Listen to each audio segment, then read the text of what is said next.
Hier is jou Orania nuus van die afgelope 2 weke. Welkom by Orania Aktueel. Orania skooliere blink uit by Bokkieweek. Orania se jong sportlei het vanjaar weer hul merk gemaak tydens AVS se Bokkieweek, waar sowat 2600 Afrikaner kinders aan rugby, netbal en hokkie deelgeneem het. Altesaam 24 spelers van Orania CVO skool is vir BCVO spanne gekies, terwyl nog 4 Oraniërs Griekwas verteenwoordig het. Dit wys dat Orania se jong mense nie net plaaslik nie, maar ook op nasionale vlak hul plek volstaan. Die deelname weerspieël meer as net sportprestasies. Dit getuig ook van Orania se betrokkenheid by onafhanklike Afrikaner instellings en die waarde wat die gemeenskap aan eie ontwikkeling heg.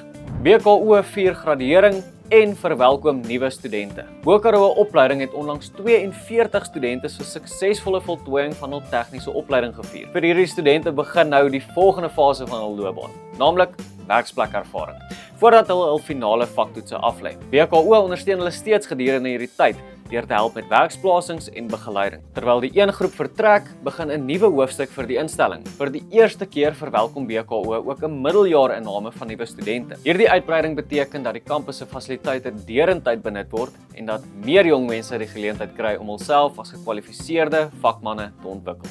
Waarom is Orania juis hier gebou? Baie mense vra waarom Orania in die droë Karoo gevestig is en nie in 'n groener of meer ontwikkelde deel van Suid-Afrika nie. Wanneer 'n mens egter na die demografie, bevolkingsdigtheid en ontwikkelingspotensiaal kyk, begin die antwoord duideliker word. Die Noord-Kaap is een van die min gebiede waar daar ruimte was om 'n nuwe gemeenskap op te bou sonder dat dit op 'n kerngebied van 'n ander kultuurgroep was. Vir die stigters van Orania was dit nooit net 'n vraag oor die beste grond of die hoogste reënval nie. Dit het gegaan oor die moontlikheid om 'n meerderheidsgemeenskap te vestig waar Afrikaners deur eie arbeid hul eie toekoms kon bou. Daarom speel demografie, veiligheid, ontwikkeling en selfwerksaamheid steeds 'n sentrale rol in Orania se langtermynvisie. Die ontwikkeling van so 'n gebied gebeur egter nie van self nie. Dit verg volgehoue werk, investering en mense wat bereid is om vandag te bou sodat die volgende geslag môre 'n sterker toekoms kan hê. Die tradisie van die Orania midwinterswem. Elke winter nog voor sonop pak 'n groep Oraniërs die ysige water van die Oranje rivier aan as deel van die jaarlikse midwinterswem. Vanjaar het bykans 40 mense saam die koue aangedurf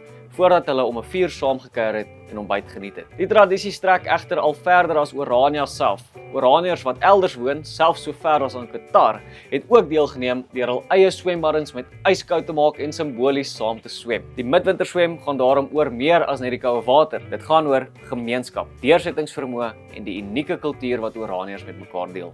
Kan vryheid deur skadefinansiering gebou word? Die Orania beweging het onlangs die vraag gevra of 'n volk sy eie toekoms deur skadefinansiering kan help bou. Die uitgangspunt is eenvoudig. As Orania verder wil groei, is daar belegging in infrastruktuur nodig. Nuwe paaie, dienste en ontwikkeling skep uiteindelik ruimte vir ekonomiese groei, werksgeleenthede en meer vestiging. Vir baie Afrikaners is Orania nie net 'n dorp nie, maar deel van 'n langtermynplan om 'n selfstandige gemeenskap op te bou. Deur baie mense se kleiner bydraes saam te voeg, kan projekte aangepak word wat andersins moeilik finansierbaar sou wees. Hierdie onderwerp word verder bespreek op die jongste gesprek van die Orania beweging. Kyk dit gerus hier op YouTube. As jy enige nuus uit Orania het, deel dit gerus met ons deur 'n e-pos te stuur na inligting@orania.co.za. Ondersteun die Orania beweging met 'n donasie van jou keuse. Ons waardeer dit opreg. Besoek orania.co.za. Dankie dat jy ingeskakel het vir Orania Aktueel.